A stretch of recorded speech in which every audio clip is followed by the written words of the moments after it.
Hello and welcome to We Never Met, the podcast where I talk to an interesting stranger that I've never met before. Today we have Zach Pietrini. Nice to meet you. Good to meet you in too, person. Sam. Yeah. So I guess to start out, how would you define yourself if you're given like an elevator pitch? This is who Zach is to someone that doesn't know you. Yeah, It's hard to do. That wasn't on the question list, man. You're throwing curveballs. Throwing curveballs. Yeah. I am a husband, father, musician. Okay. If we're keeping it super short, Yeah. that's what my life day to day is pretty much made up of. Those three things. Yeah. So we're here in Milwaukee. Obviously, you're not from Milwaukee. What brought you up to Milwaukee from Chicago? Work. Work. So I'll try and keep it interesting. But yeah, no, I'm sure it all is interesting. You don't have to worry about that. We were, my wife and I were recently married. We'd been married a year, and we decided to move into the city proper. And we were doing work at a church. We were working at cafes, and I was doing music. We were in this communal living space. Sure. So we were trying to make this work. It didn't. Yeah. And we had to kind of find other ways of getting by. And so one option was Nashville. Okay. And that didn't pan out. And Sure. the other option was a job opened up in Germantown, Wisconsin, of all places. Yeah. And so that actually brought us up. My wife is from Mequon. Okay, yes. So that was kind of the connection. But that got us up here. And then from there, we decided to move to Milwaukee and Nice. kind of took another stab at music. I'd stopped playing for a little while when we moved up here because I didn't have any contacts. I didn't know anybody. Yeah. And so kind of hit the reset and then started over. And yeah. Yeah. So from a young age, were you doing music? Were you creating always, or? Yeah, I mean, for the most part, I started taking piano when I was very young. And I mean, Okay. like as a kid too, I still have very specific memories of like Sure. seeing a guitar and not knowing how to play it, Yeah, but like yeah. desperately wanting to and like just Yeah. plunking notes out. And, Sure. So I've always enjoyed music. I played piano first, took guitar lessons for a little bit. But yeah, I mean, I was writing, most of my, like, I don't even know what you say, like adolescent life. Sure. You know? Yeah. It was, I mean, I listened to terrible music back then, so I wrote What terrible music too. Like, what music did you listen to? oh man, I just listened to like the worst, I'd say it's just like really weirdly eclectic. I shouldn't say worst, you know, but it's just like, 'Cause it's all relative. right. Yeah. Yeah. Like, what do you like? So I remember I was really into, like really cheesy R&B. Okay. Like how cheesy we talking? Like So, what kind of music? Like what artist? Yeah, I'm trying to remember. There was a band that sang the song like "Peaches and Cream." I'm trying to remember even who that know was. what that song is. Yeah. It was terrible. The right. deep cuts. Deep cuts. Right. I'm trying to remember who. Where that did you was. find that kind of music? Where was that coming from? So I think it was just kind of a rabbit trail of like everybody knew Usher back Yep, when I was yeah, in fifth grade. for sure. You know, so like Everyone. you get into Confessions, Usher, you know? right? Yeah. When even before that, so Yeah. I'm like 32, so I'm trying to remember what was that first record he did, and it's got 3 songs on there that everybody knows. It's like My Way and Is it with him with like is he shirtless and have a do-rag and like have an open? I'm trying to think of the album. That the might album be all art. of them, you know. Yeah, it's But, every album yeah, cover. right. He really. I just remember him doing like sit-ups and stuff, and there was like something on MTV about like how he does 1,000 sit-ups a day to keep his abs, and that was on television. Yeah, that I was, believe that. Did that they was not content. even like speed that up? They let No. him do all 1,000. This and is say, how it yeah. happens. Yep. But yeah, he was so big back then. Yeah. Like when we were growing. I mean, he's still like known now, but Right. like real big, like insane. Yeah, absolutely. So Yeah. yeah, I remember just listening to a lot of that, and then like it was fun to kind of like dig in, and you really kind of had to do like research and stuff, and like watching MTV2 when that came out, and it was like just videos. Yeah, and you'd what get, MTV used to be. right? Yeah. Right. So yeah, that's how you find. Yeah, I'd find some of these weird things, but I got super into like that kind of that kind of music. kind of so music? I wrote that kind of music for a while. Really? Yeah. Do you remember like your first song? What was your first song that you Oh wrote? man, you know what it was? I saw that question and I was gonna go digging to see if I could find the notebook because I remember what the notebook looked like, but I Sure. don't remember. It was just some cheesy love song, you know? Okay. Like How old were you when that was going on? probably like 5th, 6th grade. Dang. So yeah. And you were writing cheesy love songs Yeah, already. right, yeah. That's You're highly developed at that point, right. If you're already doing that. I don't know that I don't think I would ever use those words to describe that, but thank you for giving me the benefit of the doubt. Yeah. So from that point on, you were creating music and stuff and going to high school. After you graduated, what did you do after that? Did you go to college? Did you pursue music? Yeah. So I remember. I was always doing music. Like I grew up in church playing music. I was out like playing music in a band, like anywhere that I could. Yeah. I did that. And I just remember though, like looking at an application for Columbia in Chicago. Okay. It's a good and school. just getting totally freaked out by it. And Oh, so really? I remember just like looking at the thing, the envelope of all the things you had to know, and shoved it back in the envelope and pushed it away. And it was an interesting revelation, I guess, for me of knowing like, you know, I had this opportunity to really dig into it, and I actually chose not to. Yeah. But then I think that kind of like came back around because after about a year and a half of being out in school, I was in Indiana in college. I just hated it. And I dropped out and I started working construction and writing. And so that's all I did was I'd work during the day. I used to do this thing where I was like refurbishing old planks, and I would have like glue them, tape them up. And once they would dry, I would take the tape off and I'd put it up my jeans and I would write like all day while I'm like doing this stuff. Really? And so then I'd rip this out and I'd stick it in a journal and I'd start it all over again. That's really crazy. So That's like cool. Months of this process. And then, and then it was like in the studio at night when I wasn't doing construction. And that, like, then that was enough to work construction in the winter to say, I'm going to go back to school and get an education. You were like, I'm done. Okay. Cool. I'm freezing. Yeah. But I had recorded my first record. And so I came into school with a bunch of like young people who were just like, you know, people were up for an adventure and started playing music. Like this project anyway, with people at the school that I went back to. And and then that's kind of, it like just kept snowballing from there. So because I had a similar experience. I was a janitor during between my college years, and it kind of was like, wow, I don't want to do this. I want to do something else. Like, this is not fun. It's important knowledge to have. Yeah, exactly. It's important to do those, but also because I feel like I had the same experience as you, where I was like, if you're doing such a mundane thing and like repetitive every day, like your mind just wanders. So I was thinking about like video concepts I could do all the time and like other things and other projects. So I was just like, I wasn't really even thinking about what I was doing. Totally. Just like I was cleaning a urinal or something. Right. There's not a lot of things you got to think about. Exactly. There's actually a lot of more things you probably should not think about. That while you don't you're want to think about. Yeah. So what was your first like completed album or EP that you recorded? So the first one that I did, I mean, I did like weird little things in high school. Sure. What kind of music? All different or? Yeah. Again, like, you know, R&B still? No, we moved on from that. I moved on from that. I loved Taking Back Sunday and like Brand New and kind of that. They were big at that point too, for sure. So I tried to like emulate that, but not very well. But that was kind of like in my wheelhouse, I guess. Sure. Yeah. But yeah, really, so kind of like weaker stuff like that, you know, I'm not calling that weak. I'm calling like it was a weaker version of what they did. I get what you mean. They all suck. Right, yeah. I'm not, Come at me. But you know, the ironic thing about that is I was talking to, do you know the band Immortal Girlfriend? I don't know them personally, but I'm aware of them, Yeah. So they make kind of, I talked to them a couple weeks ago, and they make kind of, if I could put it in, I don't really like necessarily putting anything into genre specific, but for the sake of explaining it, their music is more like 80s vibing. Right. It's kind of like if you thought of like a movie in the 80s, their music could be in it. Sure. And it's really dope. But they were saying too that they were in more of like at the age of high school, they were in more of like kind of the same thing where they were doing like metal and like screamo and like more of a punk thing. Yeah. And I'm like listening to your music now, I would never know that. Totally. But it's like part of all, I guess, a process to figure out what you do like. Right. Is that kind of the thing? Yeah, and I think so. And find out even who you are and what you're about. In music, I think that's always a process. Yeah, because I would assume what you listen to is different than what you like to play and write for. Is that kind of true? I would say I actually really love like the Americana songwriter genre. I do too. And so like that is an easy thing. So that's how I found you. Yeah. Sure. Thank you. Yeah. That's but the other stuff, it's like I love it still too, and it all kind of serves a purpose in what I want to listen to. It's all in there, not necessarily just because you're not doing R&B doesn't mean there's not influences of that. Yeah.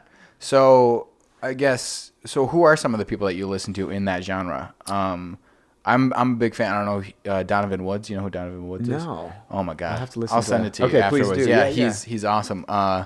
Me and my girlfriend actually went down to Chicago to see him. He's from Canada. Okay. But he writes a bunch of music for like country artists in Nashville. Oh, nice. But his music is real dope. Okay. All right. Please send me the link. Yeah. I never get to I just got a smartphone. Oh, and I don't. I actually saw that services. About you. Yeah. So after I stalked you on Instagram for a little bit, why'd you not get why'd you go off? Just because you were. Were you on a smartphone then off one? No, I actually literally just got one 3 weeks ago. Gotcha. From the Verizon down the street. Okay. Wasn't you had like a rant about how they wouldn't sell you a flip phone anymore? Yeah, they were like, they go, we don't even service these things. They didn't like. It's like, why? Right. I'm a paying customer. Give me a flip phone. Just give me what I want. I've had very interesting conversations with people at Verizon very often. Yeah. One of the last ones that was like, I thought it was kind of funny. They didn't. I brought in my old like Nokia brick phone, and I was like, could I get this thing working again? They're like, absolutely not. And I was like, what do you mean by that? Absolutely not. Right. Like, I mean, like somebody's got to be smart enough to know how to make that. But anyway, no, they didn't think it was funny, and I didn't think it was funny that I didn't have a Nokia anymore. Yeah. But yeah, no, I never like dig around on like Spotify or anything. Like I said, I don't have a streaming service really that I use, so music discovery is more of like an intentional slow or somebody saying, Zach, listen to this record. Yep. So I get what you mean. Is that a conscious choice now? I mean, it probably is. If you're in your 30s and making it, right. If I was like, no, I'm 27. It was an accident. It's an accident. Couldn't find Verizon since 2003. Yeah, I just don't like the noise. I like, even now I'm still learning how to turn off all these notifications on my phone because so bad. There's just so many things, and like you pull it up and it heard me talking about where I want to go, and a map comes, and I'm just like, I'm not like a conspiracy theorist, but like I'm getting to that point now that I have technology. It's like nerve-wracking to know somebody's listening somehow. Yeah, you know what the about that, like, growing up, I had a dad who was very like that, where he wasn't a conspiracy theorist, but like he's like, the government's watching you, all this stuff is happening. He would like tape the camera of his webcam and stuff like that, and I'm like, dude, this guy's crazy. Like, my dad's nuts. And as I get older and older, I'm like, oh my God, this is right. He's right. They are watching. And like the more and more news that comes out about like how they're listening all the time and like can give you ads based on what you're talking about, and your phone's not even on. Right. It's like, this is getting scary. It's too much. I'm like, I wish I didn't have a smartphone. But how'd you post on like Instagram and stuff if you didn't have a smartphone? Yeah, so that backpack in the corner is mine, and it is like never not with me. Yeah. And so I have an iPad. Oh, okay. So I do that. And I mean, really, having a smartphone has been great. Like, we're going on tour here in a month, and like to have maps.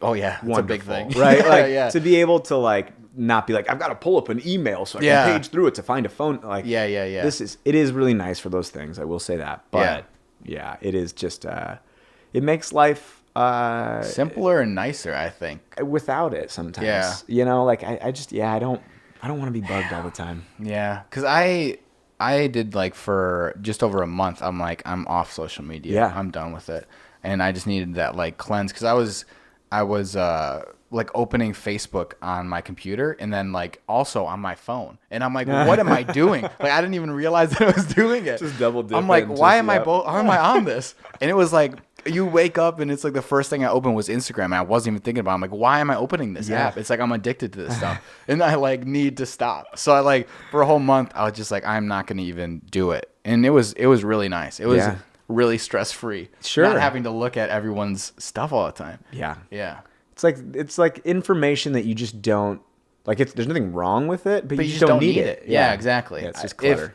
If you really want to connect with people, I mean, flip phones do it just fine. You can call them, you can text them. Like it does the job. Yeah, you know, it's true. And I sometimes want to go to that. To a flip phone again, but apparently Verizon doesn't service that. If you're on Verizon, don't even try it. Okay. I won't even go. Yeah. Bummer. I can't go back now. I'm stuck with it. But yeah, I would just a lot of really cool stuff you're doing right now has to do with your new music, and like you're going on tour, as you said. You just released a new like whole set of songs, a new album that you recorded in like what 20 hours? Yeah, that's nuts.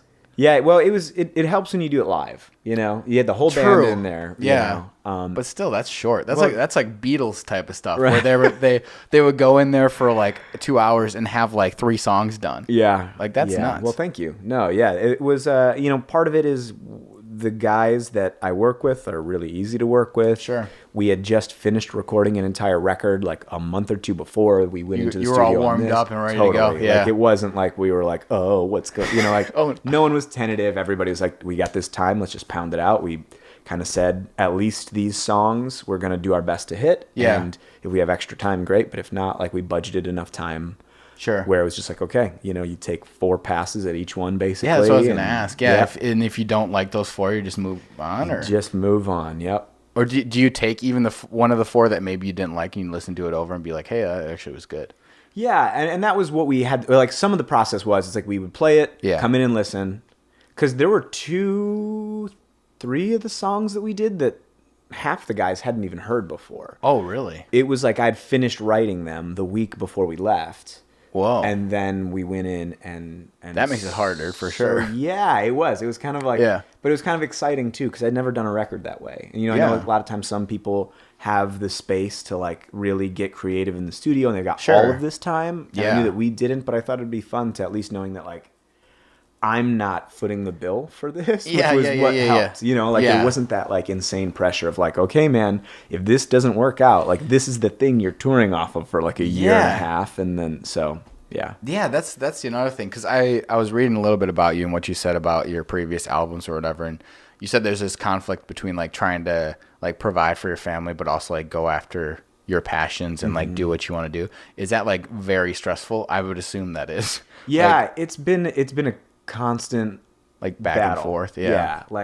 And it's not because they're not supportive. It's honestly it's because it's your own internal thing. Totally. Yep. It's just eating away at me all the time. And so that's been a big lesson. I mean, in the last several years especially, where there was a pretty distinct moment right before my son was born where I knew like the work I was doing was kind of ending. Yeah. And I had to just like either music had to make it or we had to scrap everything and start over. That's intense. So yeah, it was, and had like a lot of really, and still do, it's really like a trippy head game, because you're no longer just doing it because you love it. Like you are, but you're not. Yeah. And then like, the conversations start getting weird when you're dealing with people who are booking and you consider the time away, and then you have to just be like, I'm sorry, this is just what it costs. And like, no matter what, like I can't do a lot of favors, and you feel bad, but that like this is what you have to do. And it just takes that, like it begs the question for me, like, okay, like what can you live without, and like what does it look like to do this and not compromise? Sure. But like know that like not compromising isn't like my posture towards my family, it's like my posture towards the art. So so what have you found out that you are not willing to compromise, or that you are willing to, like, through that process? Yeah, I mean, some of it is like my interpretation of like what is like an amazing gig and what's not a great gig. Sure. Because sometimes there are things that I just like, this month is thin, so I have to just find something. It doesn't matter what it is. It's like you just got to do something with it. So that sometimes does get hard, because you can only take so many like life-sucking gigs, before it totally destroys you. I feel like it's a similar situation that stand-up comedians go through, where they're like, there's only a certain amount of like one person in the crowd kind of things that I can do, because like I've done stand-up comedy not on like a getting paid for scale, but like there's only so many times where I can go there and do it in front of 7 people and nobody laughs to not want to do it anymore. Right. You know what I mean? Totally. Well, and I think what makes it difficult for me in some of these things is that I don't like to write songs that are like distant from me. Yeah. Like And I can recall even a few times like playing songs where it's like, oh my gosh, like this is about like an incredibly personal event in my life. And that's not like your fault, people, you know, right? Like, Sure. Yeah. But I am doing my best to like give you something that is hopefully compelling and beautiful. And so it's hard to like, do that knowing that then, okay, I have to like, it's just a mental game of being like, I'm paying my rent. I'm paying my rent. I'm feeding my baby girl, you know? Yeah. So. And that's what I was going to ask you is now that you have kids, like does that put music in like a different framework for you? Like than it did before having kids? Like did you feel different about it in general? Like, I guess does it put more pressure on you now? Knowing that you have kids. Yeah, but I mean, I think that's just that. Yeah, it does. Like, but that's also life in any any stretch. You know, no matter your profession or what you're doing, the moment you put kids into it, you're not. It's like it's a different thing, right? You know, like my wife and I were content to eat like pickles and nachos all the time. Sure, right? Yeah, like, and now it's too. like that sounds great. It's a good way to live. That sounds great, actually. But you know, it's like you don't want your kids to just only eat pickles and nachos. Sure, you know, right? Yeah. So it becomes more about them, less about yourself. Totally. Yeah. And I think that does help. You know, the questions that artists I think often really do struggle with. It's like you just get lost inside of yourself. And it's easy to do that. When you have a family and you have kids, you're not really afforded that luxury. Sure. You know, getting lost in those journeys. You have to come out of them. Yeah. You know? Because is that how you write like songs and music? Is like internally you just like look and you're like going on these journeys and writing that kind of. Is that kind of how it goes? Yeah, and I would say that is like a lot of it. I mean, it is like looking and observing out in the world around me. But a lot of it too is like, I would say most of it though is like looking in like what's happening, how am I responding, what does that translate to, so that somebody can understand or hopefully not feel so alone or get that somebody else is experiencing the same thing. Yeah. So yeah, it's like that weird balancing act of being okay with being in your own head and figuring stuff out, and also externally like being there for your kids and all that stuff. Totally. And being that does sound very difficult. But I mean, so is that kind of why you went down the genre that you did? Are you more songwriting focused and you want kind of that, you know, that's why you're not a rapper or something? Not to say they're not a good lyricist or whatever, but you know what I mean? Yeah. And that's a lot of why. Yeah. I like Americana singer-songwriter stuff because I think it just, you have more latitude to tell a story. Yeah. I think it's generally more an audience that is willing to like, they're not like looking at their watch waiting for you to like finish the song, right? Like when is it dropping? When is this beat gonna drop? Yeah, exactly. They're willing, generally speaking, a little bit more to go on that ride. Yeah. And that's what I'm trying to do. Like I'm not trying to wow anybody with some crazy like production or anything like. Nothing wrong with that. That's just not what I'm into. That's not you your know. Style. Yeah. I want I want people to be part of the story. You know. Yeah. And one of my friends put it. He I think was quoting somebody else, but like he said like the job of the pop star or whatever is to show you how different they are from you. The job of the folk artist is to show you how you're similar. Oh yeah, I like that. Or to like take you on the journey with them, right? Sure. Like, yeah. And that's that's the hope, because I mean I think that's the thing. Like I think we're all pretty like lonely humans, you know? Like I think we all have these moments in life and times that we go through that are incredibly painful, pretty hard. And not that every every song has to be about that, but I think if music does really bring us together, it's us being honest about some of those things. Yeah. And I think pop music really strays away from those topics, you know? It's just like, oh, you're feeling sad, feel happy. Feel happy, feel happy. Yeah. Life is great. yeah. Listen to this song more. So out of the new album that you recorded, what would you say like the general theme of it is? Like, is there a story arc in that album, or? Not so much, because these 7 songs were they were all kind of from separate pieces. So like the story of this one was we literally had just finished a 9-song record. We got this gift to go out to Denver and record these 7 songs, and so these songs were like when I got the offer to go out, I had like a couple of them done, but some of them were not written. So some of them were already finished. Some of them were older. Some of them were totally brand new. So they were kind of all eclectic. Pieced together. Yeah. Yep. Yeah. How did that offer come about? Like, did you just know someone out there that? Well, yeah. So a friend fan who was working on an engineering program out there, like a sound engineering thing. He was like, "Hey, I've got this like final project that I have to do. Zach, do you want to come out and record?" And I was like, "Yeah, sure." That's dope. Yeah. So and then he was like, "Well, actually, why don't we bring the band?" And then the it was so funny because then the college that he was working through was like, "Oh, this is too ambitious. You're bringing a full band out here for your first thing. We're not going to let you do that in our studio." So he's like, "Well, I'm going to just do it anyway." So then he got a studio in town for us to use, and I was super generous. Wow. Yeah, that's awesome. So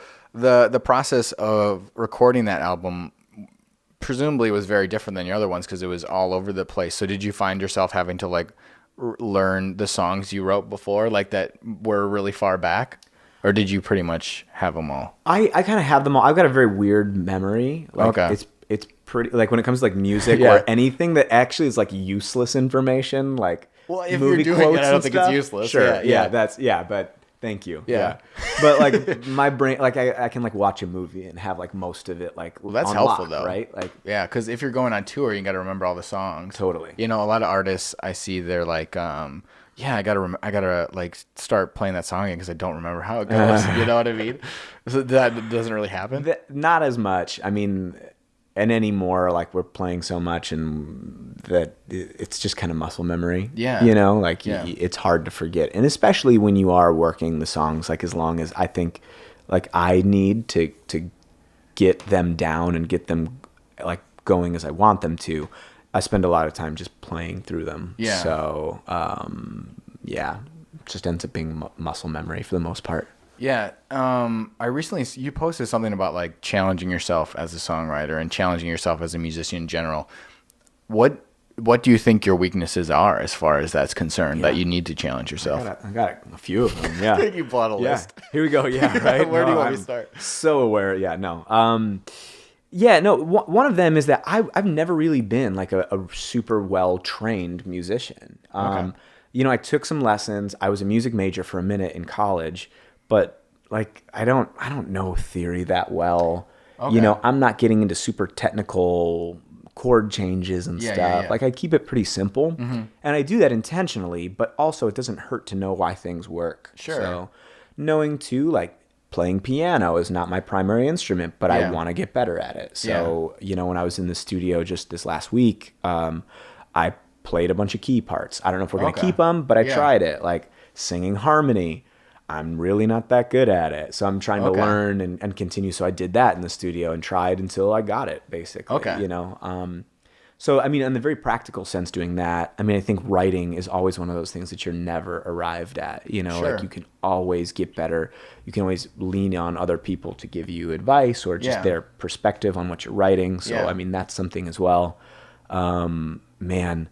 You know, I think the idea, too, of, like, self-talk as an artist, like, what are you telling yourself about yourself and your art is something that I need to, like, always be leaning into. What do you mean by that? It's, like, the self-consciousness of being an artist. You know, you second-guess or I should say, I shouldn't say you, I should say I.